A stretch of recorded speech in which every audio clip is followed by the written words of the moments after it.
No vídeo de hoje, o Corinthians, tetracampeão da Copa do Brasil, e a agonia cruzmaltina, que parece não ter fim. Impressionante.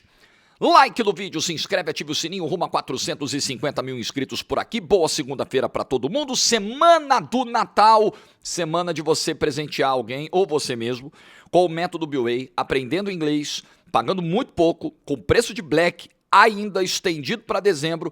Aproveita para mudar de carreira, mudar de vida, ampliar horizontes, possibilidades, fazer de repente aquela viagem dos sonhos. Aproveita, menos de R$24 por mês, método BWay, link na descrição e no comentário fixado, minha dica para você. Acabo de chegar em casa, não foi uma viagem tão longa quanto Doha, né? Rio de Janeiro, São Paulo, ponte aérea, tranquilo, consegui antecipar o voo para voltar mais cedo ainda e gravando esse vídeo para você às 10h50 da manhã. Quero começar falando do Corinthians, e aí tem muita coisa, acho que o vídeo vai ficar longo, porque a gente tem que analisar o campo, a gente tem que falar de personagens da decisão, a gente tem que falar de Dorival, tem que falar de diretoria, de aspecto financeiro, de Fabinho Soldado, de projeções para o ano que vem, de um monte de coisa, Então o Corinthians vai ser uma pauta extensa hoje aqui do vídeo. Começando sobre o jogo, acho que foi um jogo em que o Corinthians mostrou uma maturidade, uma casca de decisão, e você percebe isso em detalhes, né? Em vários momentos do jogo, que foi importante e que era um elemento que o Vasco não tinha do outro lado. O Vasco é um time um pouco mais jovem, né? Tem decidido menos nos últimos tempos. Então foi um jogo em que o Corinthians esfriou quando precisou, fez as suas faltinhas táticas quando precisou, catimbou quando precisou, fez o relógio correr quando precisou.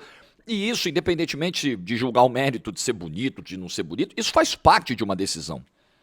Decisões no futebol brasileiro se jogam muito dessa forma. Então, eu acho que o Corinthians ganha essa final na casca, na rodagem do seu time, na experiência dos jogadores que já decidiram algumas vezes, e ganha na qualidade de jogadores que podem decidir. Eu me lembro que lá no pré-jogo da GETV, a gente brinca sempre com a história do favoritômetro, e a gente estava dando lá os percentuais para cada time. E eu coloquei, olha, eu acho que mesmo tendo o fator Maracanã, com 70 mil vascaínos, eu sei, né, que isso tudo pesa, mas eu acho que a capacidade de decisão de alguns jogadores do Corinthians, o poder de definir um jogo, é maior que o do Vasco. Acho que o Corinthians tem mais recursos técnicos para resolver uma partida. E aí eu coloquei o Corinthians com 51-49, 52-48, ali um pouquinho antes do jogo. E foi o que aconteceu. A gente passou o ano dizendo que o Corinthians tem 3 jogadores diferentes e que podem resolver. Memphis, Garro e o Yuri Alberto, apesar de tudo, porque os 2 últimos anos do Yuri Alberto, 24 e 25, são anos muito bons diante do caótico 2023 que ele fez. Então, são 3 caras que podem resolver jogos, e 2 deles resolveram ontem. O Memphis e o Yuri participando dos 2 gols, inclusive. Primeiro gol, vou falar de Dorival, primeiro gol é uma jogada de um encaixe do Ranieri que aconteceu para essa final, pensado pelo Dorival, era o Ranieri mais preso, em frente aos zagueiros, ajudando nessa saída. Ele acha o Mateuzinho acha o lançamentaço para o Yuri, e o Yuri faz o gol. Então, você tem aí o mérito do Dorival. E o segundo gol é uma jogada individual do Bidon, maravilhosa, estupenda, coisa de maluco a jogada. Abre o campo, Corinthians entra num 4-3, Mateuzinho e Yuri, pum, gol do Memphis. Bidon aposta também, 2 apostas do Dorival, né? O Yuri e o Bidon, porque o Garro, desde sábado, inclusive, o GE já trazia essa notícia, o GE. Globo, o Garro é barrado. Então você tem aí, claro, tem questões físicas envolvendo o Garro, mas não é uma decisão fácil você deixar o Garro fora da final. E a aposta do Dorival funcionou, o Bidon fez uma bela partida, outros jogadores fizeram ótimas partidas, tá? O Martínez, para ser justo, que vinha mal, fez uma partidaça ontem no Maracanã. André Ramalho e Gustavo Henrique, muita segurança da dupla de defesa. Hugo Souza pegou aquela bola do Ryan na cobrança de falta na reta final, uma defesa importante, já nos acréscimos, se não me engano. Que mais? O Angileri entrou muito bem, ganhou todas entrou Perfeito do jogo. Então, atuações individuais de destaque. Coletivamente o time funcionou, teve cabeça fria, teve sangue frio para esfriar o Maracanã, suportar a pressão do Maracanã, catimbar, gastar o tempo, deixar o relógio correr e voltar para casa com o tetracampeonato. Um grande ano no campo para o Corinthians. E olha que começou com uma tragédia que é eliminação na pré-Libertadores para o Barcelona de Guayaquil. Você cair na pré-Libertadores é terrível, às vezes acaba com o ano, destrói o ano. E o Corinthians, apesar disso, ganha o Campeonato Paulista em cima do seu maior rival, impedindo uma marca histórica do seu rival, que era um tetracampeonato. Ganha a Copa do Brasil, eliminando de novo o seu maior rival, num confronto de 2 jogos. Eliminando o Cruzeiro, que fez um grande investimento, foi o 3º colocado do Campeonato Brasileiro. E ganhando do Vasco com 70 mil pessoas dentro do Maracanã. É um grande ano para o Corinthians, é um grande ano. Pô, Jorge, mas esse Corinthians que você está enaltecendo, dizendo que teve um grande ano, um ano incrível, um ano fantástico, foi 13º colocado do Campeonato Brasileiro. Verdade. Eu acho que a pontuação do Campeonato Brasileiro, ela reflete muito mais a realidade institucional do Corinthians do que, até porque o Campeonato de Pontos Corridos, ele geralmente é uma fotografia mais precisa da realidade de cada time, né? De cada equipe. Então eu acho que o Corinthians, em termos gerenciais, administrativos, políticos, ele é 13º colocado do campeonato mesmo. Ele é 13º do futebol brasileiro, né? A grosso modo falando. No momento, pelo caos que ele está vivendo. Agora, ele conseguiu superar, e os torneios de mata-mata te dão essa possibilidade, todo esse caos. Ele, apesar de ser 13º do Campeonato Brasileiro, e uma colocação justíssima pelo desempenho que ele teve, ele mostrou que, se as coisas estivessem melhor estruturadas, mais bem organizadas, mais bem tocadas, o desempenho no Campeonato Brasileiro poderia ser ainda melhor. Na Libertadores, o time poderia ter ido ainda mais longe. Porque jogadores para decidir o Corinthians tem, qualidade o Corinthians tem, tradição o Corinthians tem, torcida o Corinthians tem.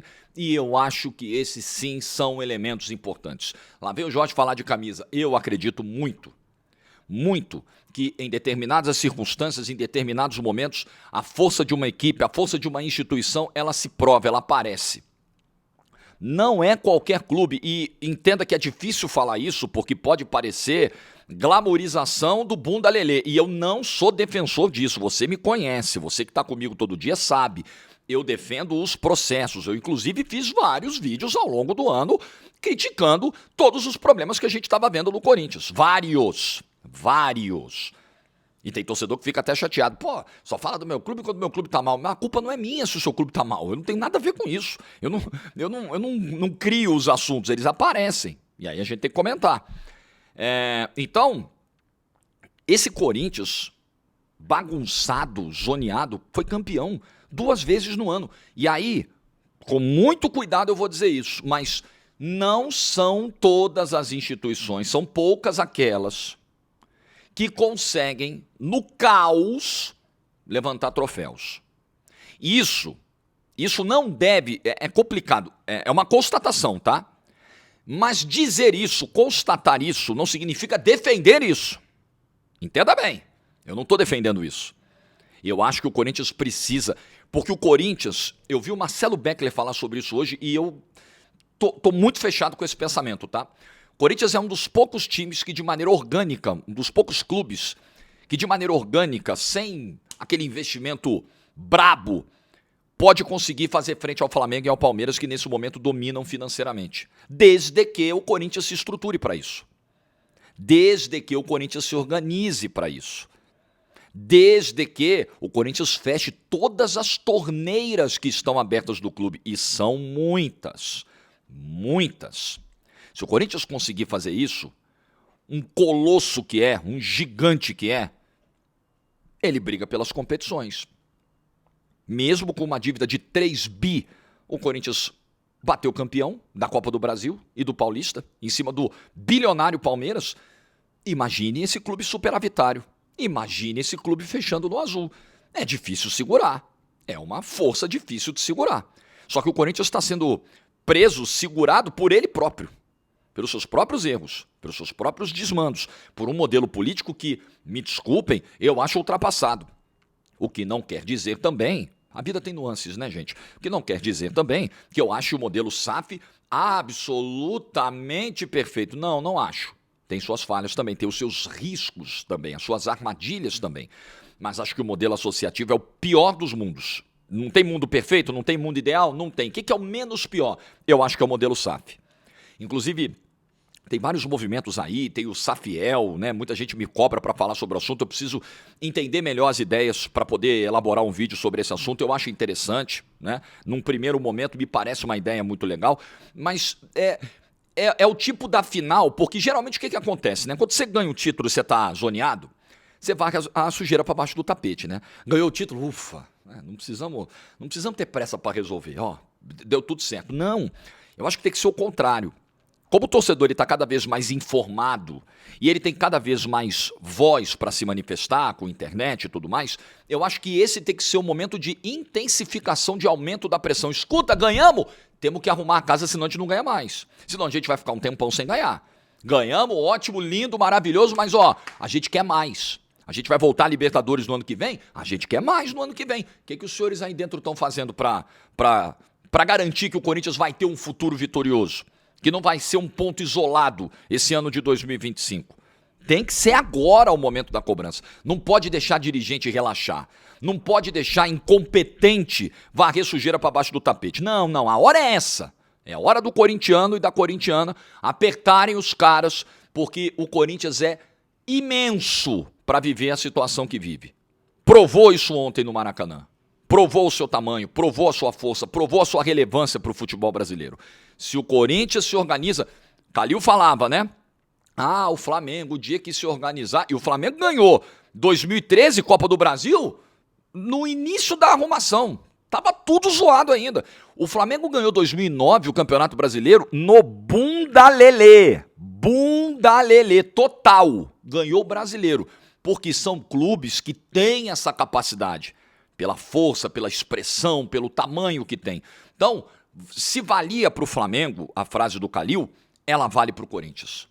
Se o Corinthians se estruturar, se o Corinthians se organizar, reduzir a sua dívida, tiver uma gestão profissional, é difícil segurar o Corinthians pelo tamanho que ele tem. Não é fácil segurar um gigante. Não é com qualquer equipamento que você segura um gigante. Não é, você precisa de muita força para conter a força de um gigante como o Esporte Clube Corinthians Paulista. Parabéns aos corintianos, belo resultado financeiro. O Corinthians faturou 99,8 milhões de reais com o título da Copa do Brasil. Somando tudo, né? O prêmio da final, só o prêmio da final é 77 milhões. É uma loucura, né? Só o prêmio da final é 80% do valor total que o Corinthians arrecadou na competição. Impressionante. 77 milhões a premiação da final. Então, o Corinthians faturou 98 milhões com a Copa do Brasil, 6 milhões 300 mil com a participação na pré-Libertadores, poderia ter sido muito maior, o Corinthians poderia ter avançado muito mais, 6 milhões na Sul-Americana, 5 milhões de reais no Campeonato Paulista. E ainda tem que ver a premiação do Brasileirão, porque tem um valor fixo pelo 13º lugar, e tem uma variável aí de audiência, né, e tal. Na verdade, o fixo é uma cota já padrão. Aí você tem que ver a premiação do 13º lugar e da audiência. Então, esse bolo, né, ainda vai ser dividido e o Corinthians ainda vai ter essa grana também do Campeonato Brasileiro. Resolve a vida? Não resolve a vida. Pode ajudar a resolver o transfer ban? Tem que ajudar. Tem que tirar isso do caminho. Tem que tirar. E para 2026, olhando para frente, a gente tem que olhar para frente, né? O corintiano festeja, mas olha para o futuro, olha para frente. Esse transfer ban, fui até olhar aqui, desde 12 de agosto, tá? Nós estamos em 22 de dezembro. O Corinthians foi campeão da Copa do Brasil, sem poder contratar na última janela do ano. Dorival lamentando isso publicamente, porque o transfer ban do Félix Torres ainda não caiu. O Corinthians ainda não pagou. Não pagou, então ele não está podendo registrar jogador. O presidente Osmar Stabile diz que quer derrubar esse transfer ban ainda em dezembro. Bom, o dinheiro vai entrar aí, presidente. É a hora, né? Para que na janela de janeiro o Corinthians consiga fazer alguma coisa. E eu estou muito atento e acho que o torcedor do Corinthians está preocupado E eu espero que a diretoria jogue muito limpo com a torcida do Corinthians agora sobre os planos de enxugamento de folha para 2026. É tudo que a gente tem ouvido aí falar. É tudo que a gente tem lido. Olha, Corinthians quer fazer cortes aí no seu orçamento, quer reformular o elenco com peças mais baratas. Primeira coisa é derrubar o transfer ban, senão não vai conseguir inscrever ninguém. Esse é o ponto fundamental, ponto de partida no planejamento para 2026. Pagar a história, derrubar o transfer ban. Beleza. Aí a ideia é tentar enxugar esse elenco. E aí é o meu ponto de preocupação, porque foi um Corinthians esse ano que já não gastou para trazer ninguém, né? Trouxe Angileri, trouxe Vitinho, sem aqueles custos de transferência, e não trouxe mais ninguém. Porém, ele manteve aquela base que foi montada na segunda janela de 2024 e que levou o time a 9 vitórias seguidas na reta final do Campeonato Brasileiro, pegando vaga da Libertadores e inclusive da Copa do Brasil. E o Corinthians talvez não jogasse a Copa do Brasil, não fosse aquela arrancada no Campeonato Brasileiro. Mas aí, você precisa entender, ok, vai trazer jogadores de um nível um pouco abaixo e vai manter os caras, porque já se fala na saída do Yuri Alberto, já se fala na saída do Breno Bidon, já se fala numa possibilidade de negociação do Guinegão, se surgiu uma proposta boa, se surgiu uma oportunidade boa de mercado. E aí o ponto é o seguinte, se for necessário enfraquecer as peças, enfraquecer o elenco para colocar as contas em dia, isso vai ter que ser comunicado ao torcedor. Isso vai ter que ser explicado ao torcedor. E mais importante do que explicar ao torcedor, isso vai ter que se converter em ações. Porque de nada adianta, o torcedor tem muita dificuldade de comprar essa história, porque o torcedor quer ser campeão. Eu sei que é difícil. Para mim, é muito mais fácil. Eu tenho outra visão, apesar de também ser torcedor. Apesar de também frequentar a arquibancada. Mas eu vejo o futebol com um pouco menos de paixão e tal, porque eu já tô do lado de cá, você sabe que é diferente. Mas o torcedor que é passional pra caramba, ele quer ganhar título, ele não aceita passar um ano todo sem ganhar título. Mas se você pelo menos explicar pra ele e mostrar que esse sacrifício tá valendo a pena, talvez o cara até a seco o cara vai engolir. Tá bom. Agora, se você enfraquece o elenco, vende jogadores importantes, traz jogadores mais baratos, que não são da mesma qualidade, e a dívida continua crescendo, e o clube continua não se reestruturando, aí não adianta nada. Pra que esse sacrifício? O sacrifício só vale se tiver algum benefício, né? Só vale a gente passar pela travessia, pelo perrengue, se lá na frente tiver o pote de ouro. Aí beleza, aí vamos. Mas se for pra nada, se for fazer esse sacrifício pra nada, torcedor não vai aceitar. Torcedor não vai topar. Então, muito importante ouvir, perceber os próximos passos. Acho que uma janela sem muito dinheiro e talvez sem o Fabinho Soldado, no momento que eu estou gravando o vídeo não tem nada oficial, mas o burburinho que a gente está ouvindo é que o Fabinho Soldado pode pedir demissão, e ontem ele já nas entrevistas no campo do Maracanã já foi meio que mostrando um pouco da insatisfação dele. Aí vai ser muito difícil. Nesse cenário, o 2026 do Corinthians pode ser um 2026 de cinto muito, muito apertado. E a gente sabe que cinto muito apertado na piscina de tubarões que é o futebol brasileiro, com tanto investimento, é muito difícil. Realmente muito difícil.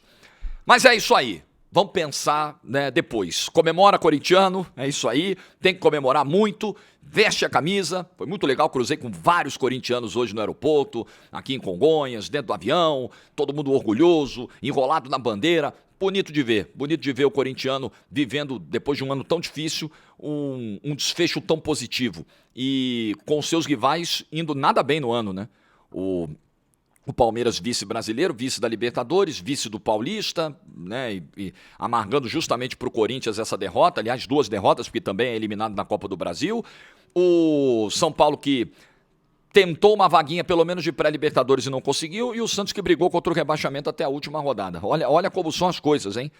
Olha o ano do Corinthians e o ano dos 3 rivais. Não dá pra dizer que é uma tragédia o ano do Palmeiras, né, gente? Você é vice-brasileiro, vice da Libertadores, pelo amor de Deus, você chegou na final da Libertadores.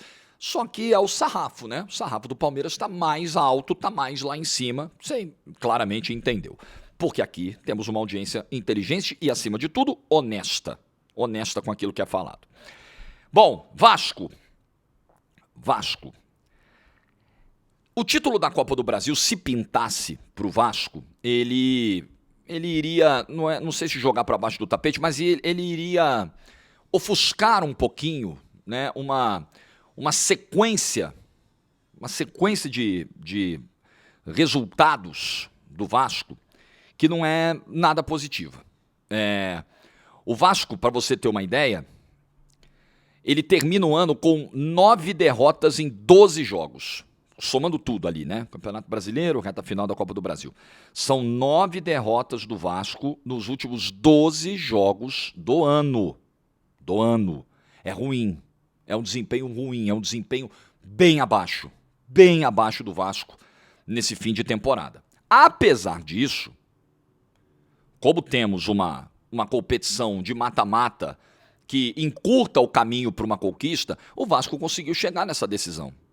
O Vasco chegou com seus méritos, chegou com uma grande trajetória do Léo Jardim, pegando pênaltis em confrontos importantes dentro da competição, salvando contra o Operário, salvando contra o Fluminense, salvando contra o Botafogo, pegou o pênalti do Alex Telles. Foi gigante o Léo Jardim, apesar de ontem não ter ido tão bem na final, eu vou falar sobre isso aqui, né? Mas o Vasco teve no garoto Ryan um grande nome de 2025 e muito importante, por exemplo, na semifinal contra o Fluminense.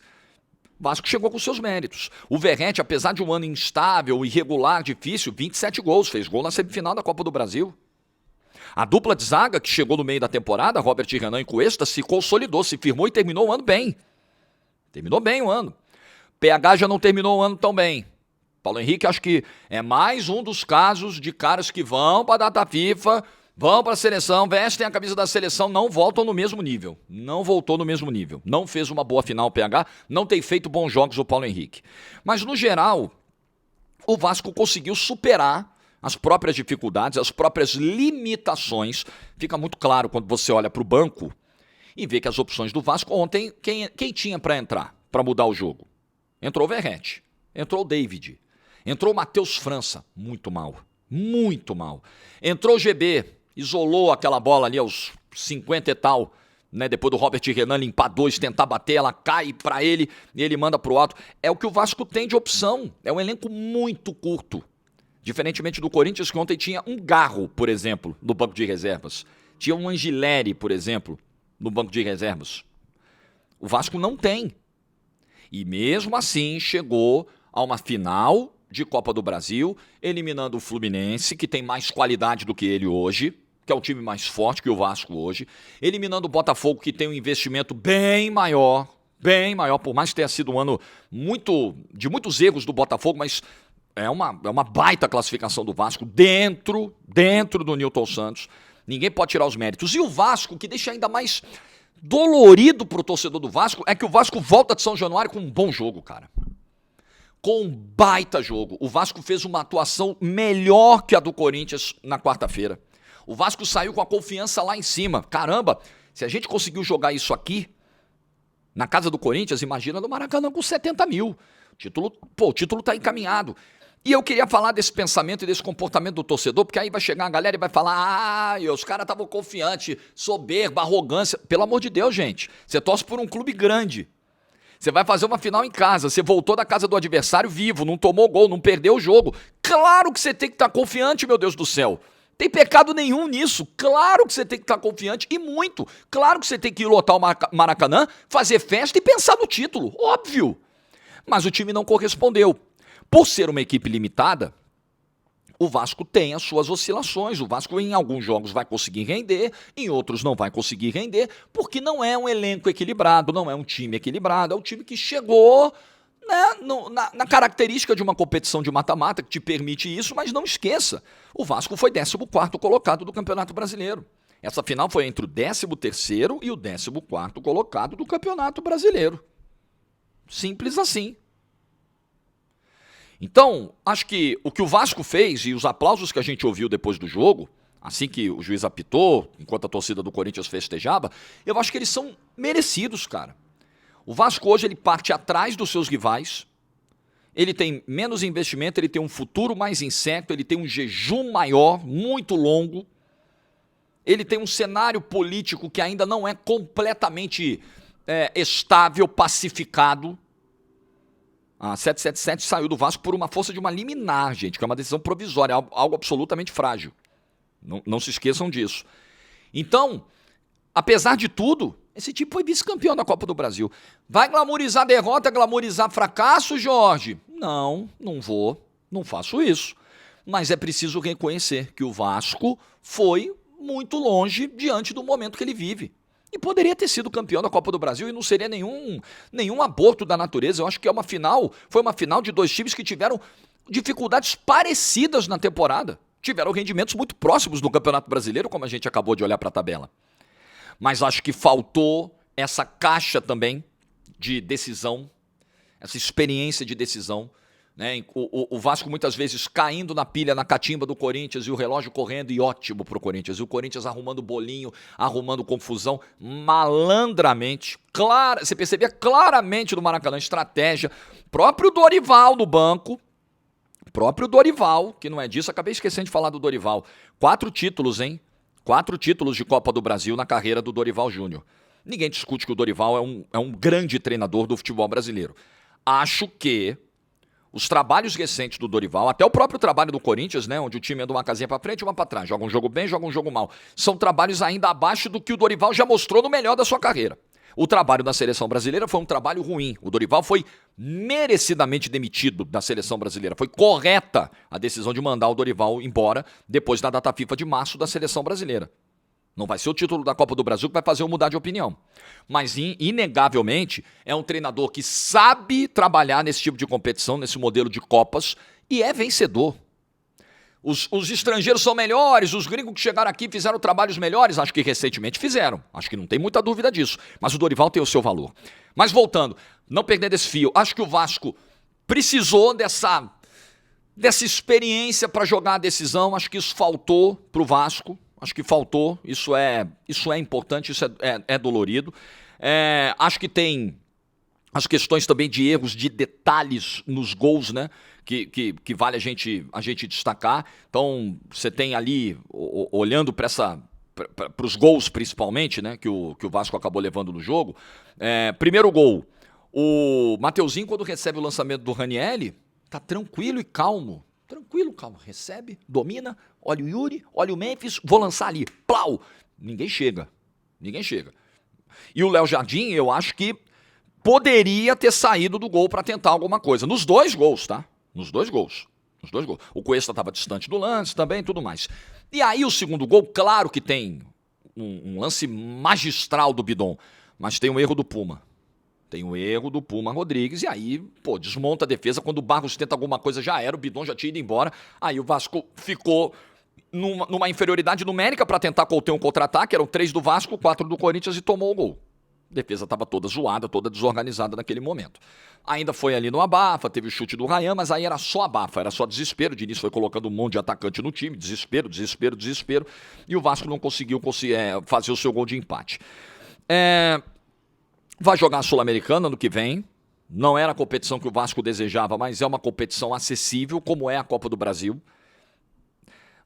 Vamos precisar ver o tamanho do investimento, a qualidade desse elenco para o ano que vem, continuidade ou não do trabalho do Fernando Diniz, né?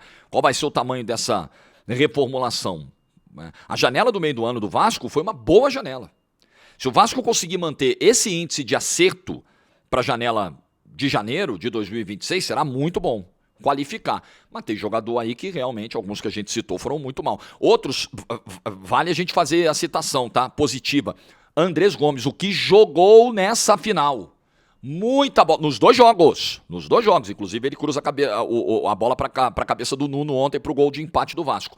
Muita bola jogou o Andrés Gomes, boa final do Thiago também, muito seguro, consistente no meio campo o Thiago Mendes.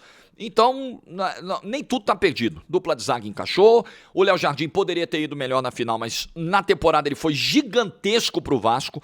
Paulo Henrique, que bom que vem as férias para ver se o futebol dele volta em 2026, recoloca a cabeça no lugar. Talvez ele esteja mexido com seleção, pensando em Copa do Mundo. Não adianta pensar em junho se você ainda está em dezembro. É um passo por vez. Que o Paulo Henrique aproveite bem o período de férias para se situar de novo, porque é um dos principais laterais do futebol brasileiro hoje. Mas o desempenho dele caiu justamente quando não poderia. Na reta final, quando o Vasco mais precisava, esse rendimento acabou desabando. E para fechar, que é dolorido nessa história, o futebol tem os seus dois lados, né? O lado do vencedor, o lado do perdedor, o lado bonito, o lado triste, é ver um clube desse tamanho há 14 anos sem conquistar um título nacional e uma torcida passar por tanto dissabor, né? A festa ontem no Maracanã estava incrível, o torcedor do Vasco sabe fazer esse tipo de festa, lota o Maracanã, lotou ontem o Maracanã, quase 70 mil pessoas, os ingressos acabaram rapidinho, apoiou o tempo inteiro, né? Depois de tomar o primeiro gol, sentiu um pouquinho o baque, rapidamente foi retomando e o clima do estádio foi voltando. O torcedor fez a parte dele, o torcedor está muito dolorido, porque é um jejum longo, os rivais estão ganhando títulos todo ano, cara. 2022, Flamengo ganhou Libertadores. 2023, Fluminense ganhou Libertadores. 2024, o Botafogo ganhou Brasileiro e Libertadores. 2025, Brasileiro e Libertadores ficam com o Flamengo. É muito ruim, cara. E nem Campeonato Carioca o Vasco tá conseguindo. É muito ruim pro Vascaíno nesse momento. É um momento... E é um momento de fila, de jejum, em que a conta vai aumentando ano a ano, tudo vai ficando mais pesado, as derrotas elas ficam mais doloridas, as eliminações elas ficam muito mais dramáticas, porque tem todo o acúmulo. É muito tempo acumulado. O Vasco precisa... Outros clubes brasileiros já passaram por isso. Corinthians passou por um jejum imenso, Botafogo passou por um grande jejum nos anos 80, Santos passou por um jejum gigante de 84 a 2002, por mais que tenha ganhado Rio São Paulo no meio, Comebol, mas título relevante, ficou 18 anos sem ganhar. É muito complicado quando você fica nesse período, muito. Você precisa encerrar esse período o quanto antes, de qualquer jeito. Então o Vasco precisa, e acho que as Copas são os caminhos mais curtos para isso. O Vasco tem a necessidade, todo clube precisa ganhar título, todo clube foi fundado para ser campeão, a razão de existir, a razão de ser é essa, mas o caso do Vasco hoje é o mais urgente dos chamados 12 grandes, eu acho que temos mais do que isso no futebol brasileiro, mas dos chamados 12 grandes ou 12 maiores torcidas do futebol brasileiro, o Vasco é quem está no maior sinal vermelho nesse momento, sinal de urgência. Botãozinho de urgência, tem que ganhar um título, tem que trazer paz para a sua torcida, paz para a instituição. Um título traz.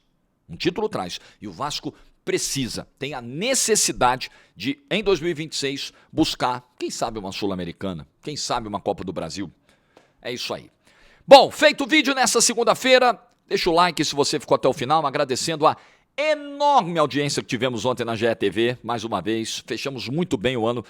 Ainda não acabou, né? Porque ainda tem NFL na reta final, ainda tem Superliga de Vôlei hoje, tem mais transmissões esse ano na GETV. Mas o futebol termina, volta só em janeiro e foi maravilhoso. No fim do ano agora, nessas últimas datas do ano, eu vou fazer um vídeo só falando de GETV, só falando do projeto, de acertos, de eventuais erros que a gente possa ter cometido, de deveres de casa para a gente fazer para o ano que vem, do que a gente pode esperar para o ano que vem, o que a gente pode esperar de Copa do Mundo na GETV, tem muita gente curiosa com essa cobertura que a gente vai fazer, então até o fim do ano eu pretendo fazer um vídeo sobre esse tema, sobre GETV, mas desde já eu quero te agradecer, eu encerro o ano com o peito explodindo, cara, de felicidade profissional por tudo que aconteceu na minha vida, por esse presente de Deus, o maior projeto da minha vida é a GETV.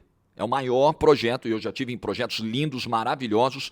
O maior projeto da minha vida profissional se chama GETV.